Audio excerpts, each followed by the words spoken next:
We do surveys. Typically we try to do them every year. We do one on the premium side that's very specific to our premium base. We also do the survey to all of our fan base. Hands down, top thing to talk about was alcohol.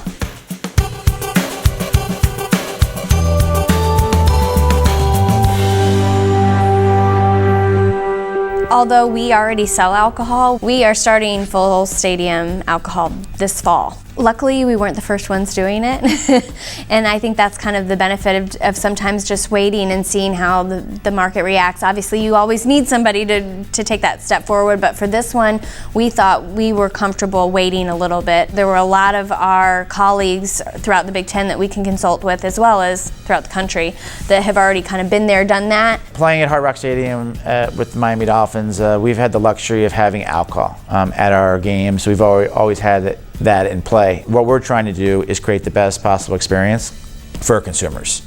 And not to say that alcohol creates a better experience, but you have to give people what they're wanting, but also address some of the other concerns that they had. So it wasn't just alcohol. We have a lot of pieces in place also for the control factor. So adding more security and just having things in place that we can control everything a little bit better. We had a lot of people around the table, luckily, and I think that's the way to do it. Talk to as many schools, other teams that have done it first, and really learn. Sit back and don't roll something out for sake of doing it. Don't just listen to your fans and say go, but actually think through it, have plans in place. And when we rolled it out, we listed all of those plans. Here's what we want to do and here's how we're going to do it. Our police force was critical in just that planning, and here's what we think we need to make sure that everybody has a good experience and there's no trouble. They know how that every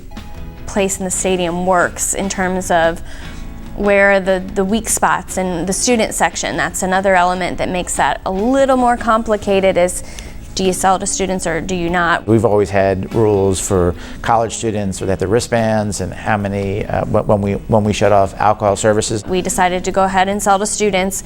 We put a few more security things in place, so instead of being able to walk up and purchase 2 drinks that you could pass off to your underage friend, they can only purchase 1. At Hard Rock Stadium, we have the ability to work with their staff. We have a great collaboration between Hard Rock and the University of Miami Athletics to be able to handle those things, have plan in places. There are way more factors to it than just selling alcohol, making sure that point of sale experience is good, so they're not waiting in super long lines and it takes forever. And Purdue was an excellent resource for us because they just did it as well. They did temporary stands on the opposite side of their permanent concessions, and so we're going to do that for this year. You need to have those conversations with the concessionaire. It's best to have a collaborative approach with that partner.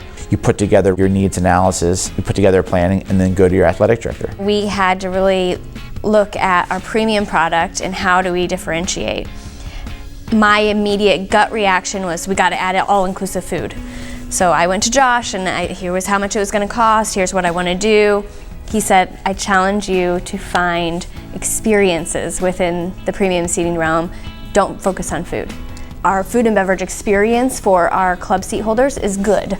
And I don't think that's necessarily why they're there. They're not going to react to the alcohol being served in the main stands in a negative manner and say, we're going back to the main stands. They want that premium experience. What's the economic impact going to be for their fans? Does it mean that they're going to need to change their ticket structure? Is it only going to be for your premium spaces? If you're going to do it, I think you want to be able to offer to the majority of your constituents, regardless if it's a traditional season ticket holder or premium spaces. So sometimes it is best to start in the premium area where those constituents are paying top dollar, making sure you can take care of them, and then rolling it out. I think a lot of people see dollar signs when you start rolling out that concept, and it's not necessarily the case in the early years because you're putting more signage, you're putting more security, and you're trying to figure it out, so you probably overload a little bit that first year. This is not going to be a huge moneymaker that first year, so let's do this right